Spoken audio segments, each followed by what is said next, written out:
Samajwadi party के वरिष्ठ नेता आजम खान अदालत से जमानत प्रक्रिया पूरी होने के बाद सीतापुर की जेल से रिहा होकर जैसे ही अपने गृह जनपद रामपुर में दाखिल हुए, वैसे ही उनके समर्थकों ने फूल बरसाकर उनका जोरदार स्वागत किया। वह जैसे ही अपने घर से चंद कदमों के फासले पर पहुंचे तो मीडिया के कैमरों पर जेल में बिताए 27 महीनों का दर्द बयां करने से नहीं चूके। इसी दौरान उन्होंने देश की सर्वोच्च अदालत का शुक्रिया भी अदा किया। वहीं उन्होंने पलके बिछाए इंतजार करने वाले अपने समर्थकों के अंदर अपने चिर परिचित अंदाज में दिल को छू लेने वाले अल्फाजों से जोश भरने में कोई कोर कसर बाकी नहीं छोड़ी। आइए आपको पूरा इंटरव्यू सुनाते हैं कि आजम खान ने क्या क्या कहा।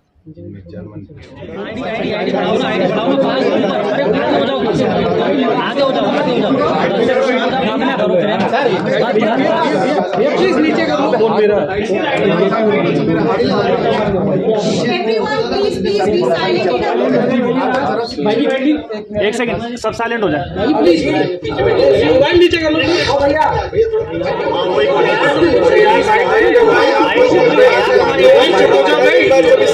शांत हो जाए यार, मुझे बोलने दो प्लीज।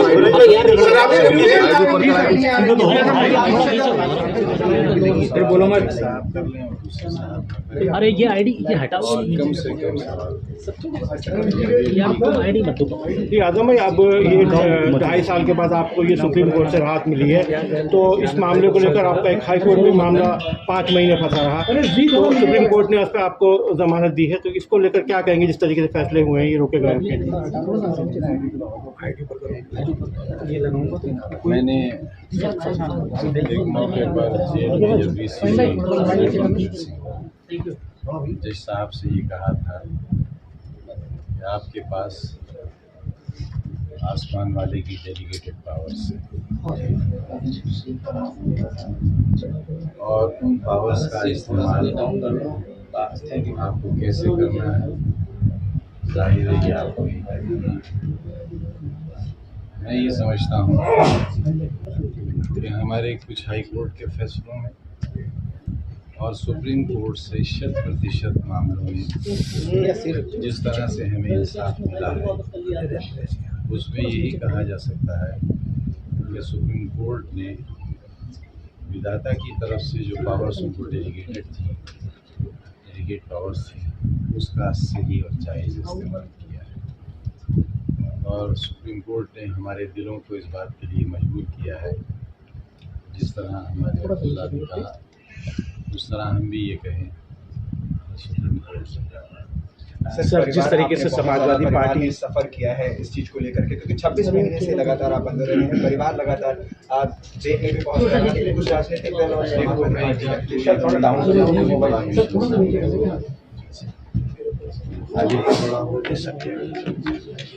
और तकलीफ भी बड़ी होगी, उस मिशन से फायदे भी बड़े होंगे, नुकसान भी बड़े होंगे। हमारा मिशन राजनीतिक नहीं था। हमने अपने 40 साल के राजनीतिक कार्यकाल में पार्टी के नेताओं के,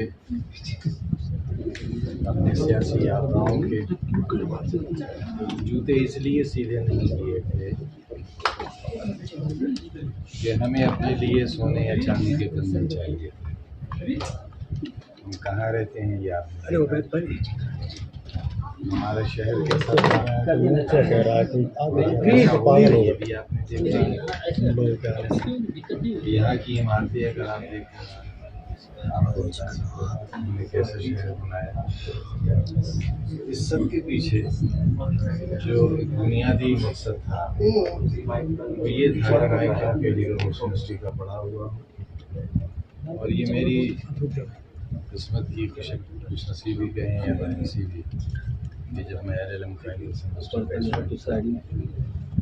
स्टूडेंट्स यूनियन का सेक्रेटरी था, उसी वक्त उसमें इमरजेंसी लगी और फिर मैं जेल गया और पौने 2 बरस बनारस की जेल। जब जिंदगी की शुरुआत हुई थी तब भी जेल में था, अब जब जिंदगी अपने आखिरी दौर में है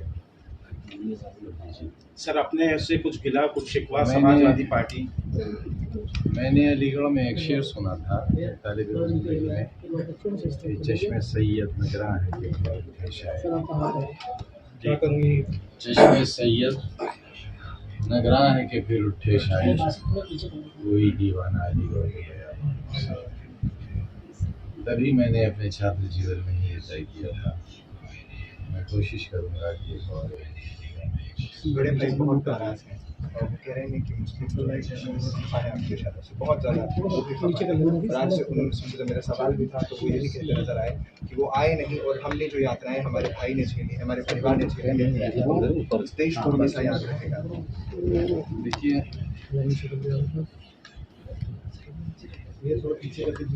मेरी तबाहियों में मेरा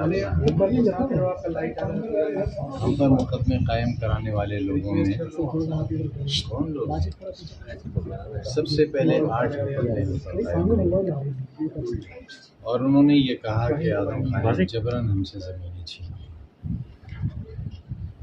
उन 8 लोगों ने हम पर मुकदमे किए। यहाँ सिविल कोर्ट 8 लोगों के पेमेंट चेक से लिए गए थे और जो ज़मीनें 2000 रुपये बीघा की भी नहीं थी उस वक्त कम से कम 40 बीघा उसका दिया। वो सारे लोग मुकदमे हार गए और हमसे लिए हुए पैसे से उनमें से बेशतर ने 2-2 हज किए। अगर 2 बीघा ज़मीन थी तो 8 बीघा ज़मीन खरीद ली। तो सारे लोग मुकदमे हार गए। उम्मीद तो ये करते थे कि हम उनके खिलाफ मेरा माइक पकड़ने में ऐसा 1989 में किले में सबसे बड़ा बूथ सेंटर था। कांग्रेस की सरकार थी और यहाँ पर नवाबजादा जुल्फ़िकार अली खान साहब मेंबर पार्लियामेंट हुआ करते थे। उनके बड़े भाई मुर्जा अली खान उस वक्त जिंदा थे और उन्हें हिदाई नसीब। मैं, मेरी बीवी, मेरा बड़ा बच्चा बहुत छोटा सा था और छोटा बच्चा गोद में था और उस वक्त किले के एक दरवाजे से 4-5 चीजें दाखिल हुई, फायरिंग करती हुई और उस वक्त के मेंबर पार्लियामेंट में आगे थे और मेरे सीने पर इस तरह 7-8 तमंचे लगा थे जिनमें जर्मन पिस्टल थे। मैं हल्के जाड़े थे, प्लेन सूट पहने हुआ था। सबने गोलियां चलाई, मेरे पैरों पर गिरे रिवॉल्वर, कोई गोली नहीं चली।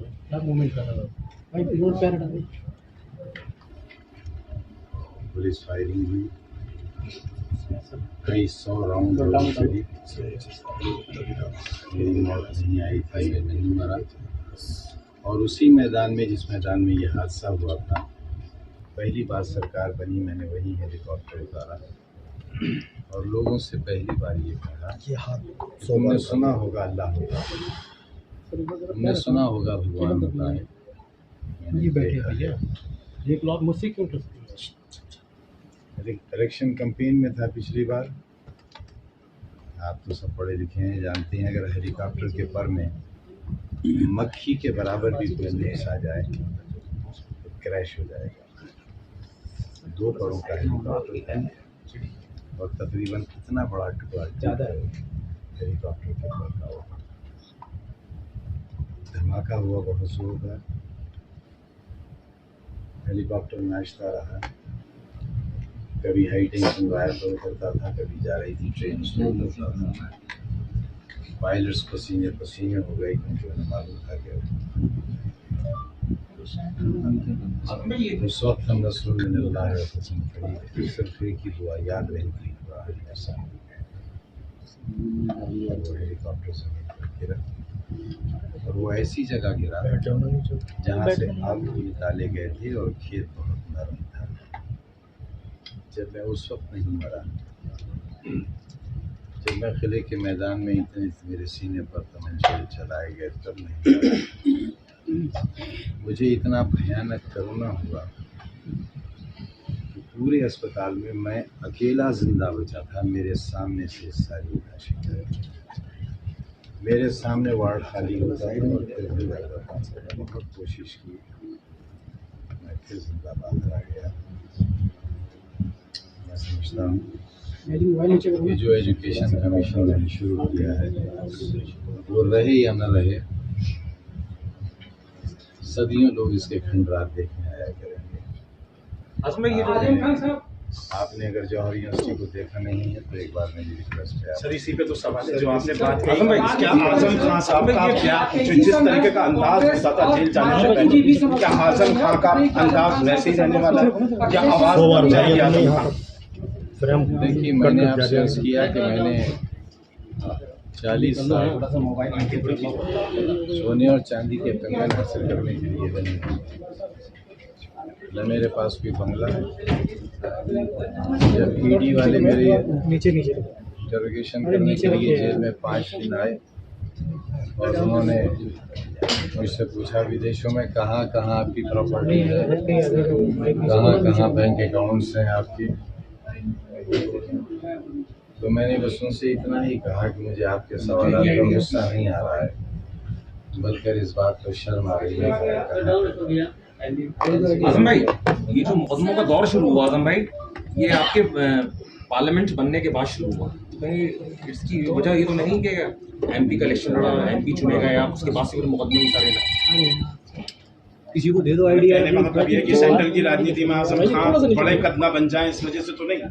वो तकरीर मेरी एक दिन में कई मैं नहीं जानता क्या हुआ, मैं तो ये जानता हूँ कि मैं 1 साल सीन से आउट रहा। पुलिस कह रही थी कि एनकाउंटर हो जाएगा और 27-28 महीने में एक ऐसी कोठरी में रहा जिसमें उन लोगों को बंद किया जाता था जिन्हें 2 दिन बाद फांसी बिल्कुल अकेला रहता था। कौन मार रहा है? यातनाओं को आपने बहुत झेला है। नहीं, बिल्कुल ना, खुश हो गए। सर सब लोग एक सवाल जानना चाहते हैं, अखिलेश यादव और आपके बीच में क्या अपनों ने भी खंजर घोंपा है क्या सर पीठ में आजम खान के? क्या अखिलेश की भूमिका जो होनी चाहिए थी, आप उससे ऐसा सीनियर लीडर ऑफ एसपी आप निश्चिंत हैं या कोई गुस्सा है मन में? लीडर तो हम कभी थे ही नहीं, लीडर तो हम कभी नहीं। अगर लीडर होते तो इतने बहुत से काम कर नहीं पाते। अगर लीडर होते मोबाइल नहीं बनाते, बच्चों की स्कूल नहीं बना पाते। और आपको ये मालूम होना चाहिए कि मौलाना और यूनिवर्सिटी का जिसका मैं चांसलर हूँ, ये नॉन बेनिफिशियरी ऑर्गेनाइजेशन है। हम लोग इसमें देते हैं, सैलरी लेते हैं, खाना और नाश्ता भी हमारा घर से जाता है, हम ना हमारा कोई सदस्य। हाँ, ये अलग बात कि जब दरोगा जी हमारा बयान लेने के लिए जेल में गए, उन्होंने बहुत तारीफ करी कि आपने बड़ा अच्छा शहर बनाया है, यूनिवर्सिटी बड़ी अच्छी बनाई है, हमदर्दी जाहिर की और ये भी कहा कि आप जब रामपुर आएँ जमानत पर तो कोशिश करिएगा कि भूमिगत रहें। आप पर इतने मुकदमे हैं कि आपका इनकाउंटर भी हो सकता है। जब ये थ्रेटनिंग मुझे जेल में मिल सकती है, उसके बाद तो कोई अपनी पराया रहे नहीं। आजम भाई क्या अगला कदम पूरे फ्रेम अरे बाजी थोड़ा पीछे कर लो यार। एक चीज साबित करने की कोशिश की कि मेरी इंटीग्रिटी डाउटफुल नहीं है। मैं ज़मीर बेचने वाला नहीं हूँ, न मैं मुल्क बेचने वाला हूँ, न मैं कौम बेचने वाला हूँ। ये मैंने इमरजेंसी के वक्त साबित कर दिया था भैया। और 40 साल शायद ही पूरे भारतवर्ष में कोई ऐसी और शायद अभी तक नहीं है कि एक ही कॉन्स्टिट्यूंसी से कोई 11 बार जीता। और एक बार सही करके जेल में पकड़ो हो बात क्या कर रहे हो। तो इतने वोट मिले हैं जितने उसे बाहर रहकर। अगर पार्लियामेंट के चुनाव में भी धांधली और पुलिस की दादागिरी और डीएम साहब की राय तो मैं तकरीबन 3.5 लाख वोट से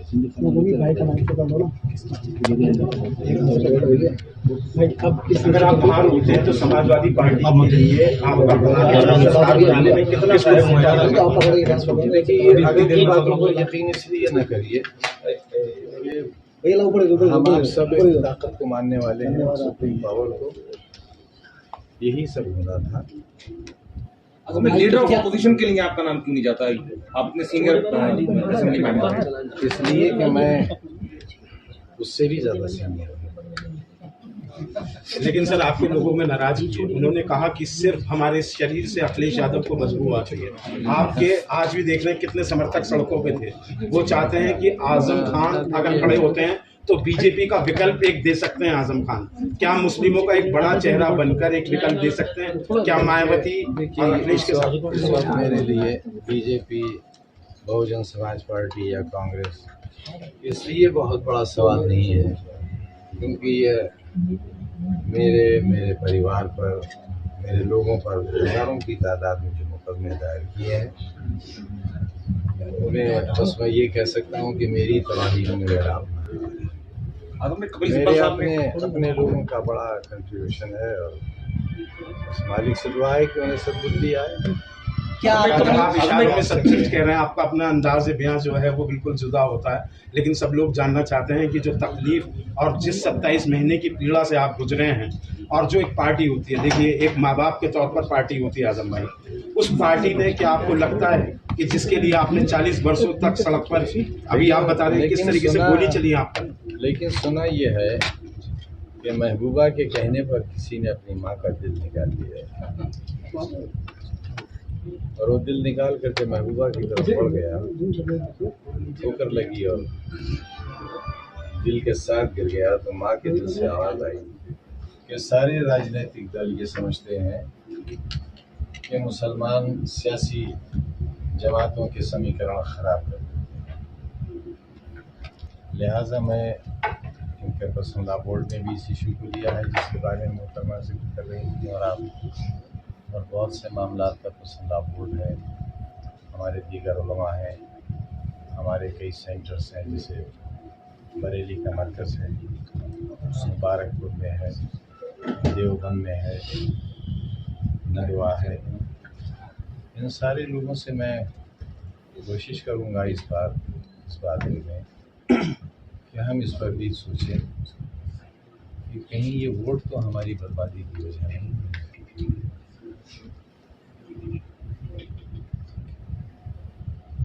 आपको लगता है आप मेरा मतलब समझ सकते हैं? मुस्लिम वोटों की वजह से मुसलमानों को निशाना बनाया जाता है, आपको कहना है?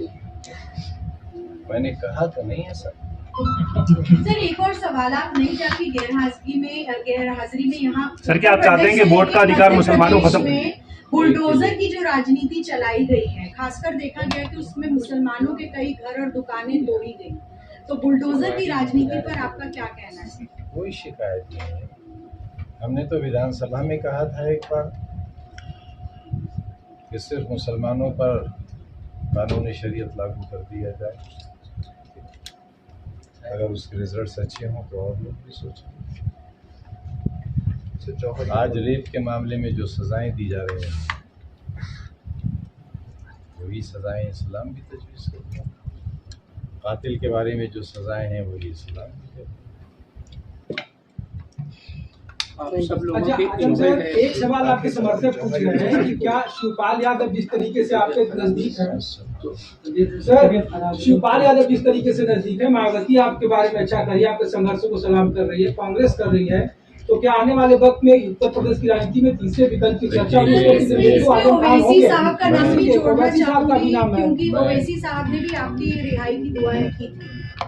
मैं उन तमाम लोगों का शुक्रगुजार हूँ जो मुझसे मिले हैं जेल में, उनका भी शुक्रगुजार हूँ जिनसे मैं नहीं मिल सका, उनका भी शुक्रगुजार हूँ जिन्होंने मेरे बारे में अच्छी राय बनाई, अच्छी राय कायम की। और वो इसलिए मैं शुक्रगुजार हूँ कि मैं शायद पहला वो बदनसीब शख्स हूँ पूरे चुनाव में जिसे माफियाओं की लिस्ट में नंबर 1 पर। मस्जिद में शिवलिंग मिला है और जो एक दीवार है पूरी मस्जिद की उसको गिराने की भी याचिका वाराणसी कोर्ट में डाली गई है, इस पर क्या कहना चाहिए? मथुरा में भी ऐसी चीजें हो रही हैं। बाबरी मस्जिद मूवमेंट और बाबरी मस्जिद के केसेस बहुत लंबे अरसे तक चले, लोकल कोर्ट्स में चले। 22/23 दिसंबर 1949 की रात जब SDM का एक ऑर्डर पास हुआ, उसके बाद से लेकर डिमोलिशन तक, या यूँ कहिए कि जब सुप्रीम कोर्ट के चीफ जस्टिस साहब की बेंच का फैसला आया, उस सब तक कई दहाइयाँ गुजर गई। लेकिन जिन मसाजिद का जिक्र आप कर रही हैं, इन मुकदमों की स्पीड लोकल कोर्ट से लेकर सुप्रीम कोर्ट तक चंद दिनों में तय हुई है। लिहाजा मैं क्योंकि खुद भी अदालत का स्टूडेंट होने के नाते आपसे ये कहना चाहूँगा कि हमें इस स्टेज पर न सिर्फ ये कि मुझे बल्कि किसी को भी इस स्टेज पर किसी किस्म की राय इसलिए नहीं देना चाहिए कि उससे मुल्क का माहौल भी ख़राब होगा और इंसाफ पर से लोगों का भरोसा भी मुतसलसल होगा। ये सवाल शायद अभी दुरुस्त नहीं। आजम भाई, क्या आपको लगता है कि जौहर यूनिवर्सिटी बनाने की वजह से आप पर ये सब केस लगाए गए? हाँ, देखिए,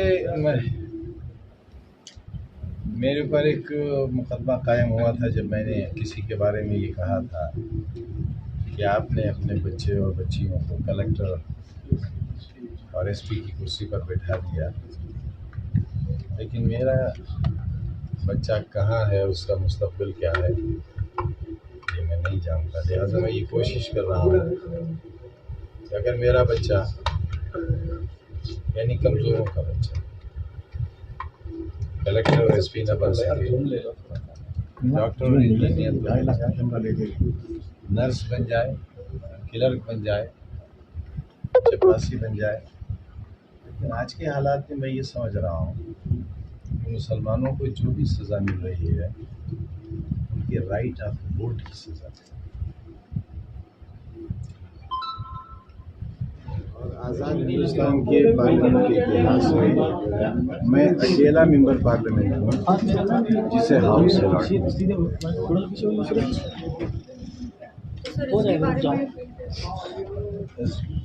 तभी तो मैंने कहा कि समझ में नहीं आता कि इतनी घृणा की वजह क्या है, और इतनी घृणा के बीच मेरे जैसे करोड़ों लोग कैसे सवाल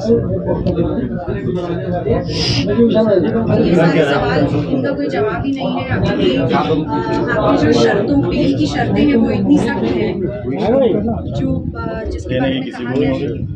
अच्छा, आप फ्रीली ट्रैवल कर सकते हैं। ज़मीर साहब, हमारे वकील साहब जुबैर हैं, वो हमारी कौन सी बेल की सख्त शर्त है जी? किस विवादित कुछ बयान नहीं दे सकते या फिर ट्रैवल नहीं कर सकते बिना बताए। बयान तो देने की ऐसी कोई कंडीशन नहीं है। ट्रैवल कर सकते हैं अगर आप शहर से बाहर जाना चाहते हैं। मैं उड़ने लगूंगा, अभी ट्रैवलिंग करके आए सीतापुर से। नहीं, वैसे नहीं, अपने कुछ पर लगाऊंगा, फिल्म बना लूंगा ऐसी जैसी अमेरिकन फिल्में हॉलीवुड की बनती हैं, ऐसा हीरो बन जाए।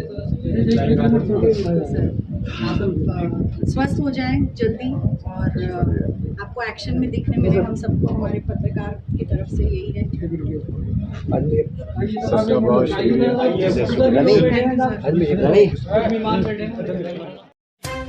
और भी न्यूज़ देखने के लिए हमारे चैनल बोलना तो है को सब्सक्राइब जरूर करें और बेल आइकन को जरूर प्रेस करें।